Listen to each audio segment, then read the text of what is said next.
रीवा में पहली बार trade for learning ला रहा है एक्सपर्ट रिसर्च एनालिस्ट के साथ लाइव ट्रेनिंग और निवेश के सुनहरे अवसर। हमारे यहाँ ऑनलाइन ऑफलाइन क्लासेस संचालित की जाती हैं। अब आपको बड़े शहरों की ओर रुख करने की ज़रूरत नहीं है, क्योंकि अब आपके अपने शहर रीवा में ही मिल रहा है ट्रेडिंग सीखने का सुनहरा मौका। हम आपको आपके निवेश में देते हैं ट्रांसपेरेंसी, सिक्योरिटी और प्रॉपर एग्रीमेंट। आज ही जुड़िए और अपने वित्तीय भविष्य को सुरक्षित बनाइए। हमारा पता है RS Heights, second floor, Bodabag road, Rewa. संपर्क करें 9076957695 पर। मुख्यमंत्री डॉक्टर मोहन यादव ने मंगलवार को वीडियो कॉन्फ्रेंसिंग के माध्यम से प्रदेश के सभी वरिष्ठ अधिकारियों से सीधे संवाद किया और बाढ़ की स्थिति, राहत बचाव कार्यों एवं किसानों को खाद बीज वितरण को लेकर जरूरी निर्देश दिए। मुख्यमंत्री ने बताया कि प्रदेश में अब तक औसत से 61% अधिक वर्षा हो चुकी है, जिससे कई क्षेत्रों में बाढ़ जैसी स्थिति बन गई है।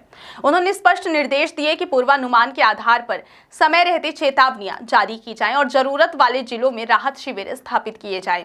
इन शिविरों में पीड़ितों के लिए सुरक्षित आवास, भोजन, पानी, रोशनी और इलाज की समुचित व्यवस्था सुनिश्चित की जाए। डॉक्टर यादव ने कहा कि प्राकृतिक आपदाओं की स्थिति में एक भी जनहानि ना हो, इसके लिए राहत एवं बचाव कार्यों में लापरवाही बर्दाश्त नहीं की जाएगी। उन्होंने कहा कि त्योहारों के दौरान कानून व्यवस्था बनाए रखने के लिए भी सभी जरूरी कदम उठाए जाएं। साथ ही गणेश और दुर्गा उत्सव में पर्यावरण संरक्षण को ध्यान में रखते हुए मिट्टी की प्रतिमा निर्माण को प्रोत्साहित किया जाए। मुख्यमंत्री ने कहा कि प्रदेश में खाद की कोई कमी नहीं है, लेकिन वितरण प्रणाली पर कड़ी निगरानी रखी जाए। नैनो यूरिया और जैविक खाद के उपयोग को बढ़ावा दिया जाए ताकि किसान कम लागत में बेहतर उत्पादन पा सके। उन्होंने जोर दिया कि अमानक खाद और बीज बेचने वाले पर कठोर कार्रवाई हो और आम जन को जिले में खाद की उपलब्धता की नियमित जानकारी दी जाए। यदि संभव हो तो खाद किसानों के घर तक पहुंचाने की योजना भी लागू की जाए। मुख्यमंत्री ने निर्देश दिए कि प्राकृतिक आपदा से प्रभावित लोगों को केवल राहत राशि ही नहीं, बल्कि फसल बीमा योजना का भी लाभ दिलाया जाए। इसके लिए जिलों में बीमा सलाहकार समिति गठित की जाए।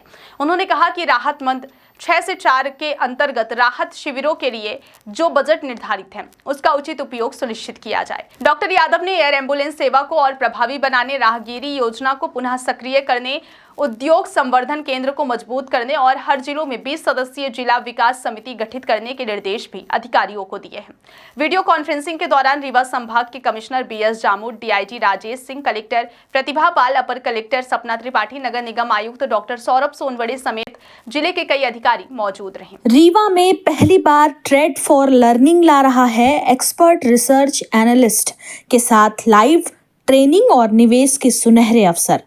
हमारे यहाँ ऑनलाइन ऑफलाइन क्लासेस संचालित की जाती हैं। अब आपको बड़े शहरों की ओर रुख करने की ज़रूरत नहीं है, क्योंकि अब आपके अपने शहर रीवा में ही मिल रहा है ट्रेडिंग सीखने का सुनहरा मौका। हम आपको आपके निवेश में देते हैं ट्रांसपेरेंसी, सिक्योरिटी और प्रॉपर एग्रीमेंट। आज ही जुड़िए और अपने वित्तीय भविष्य को सुरक्षित बनाइए।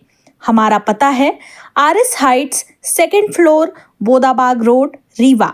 संपर्क करें 9076957695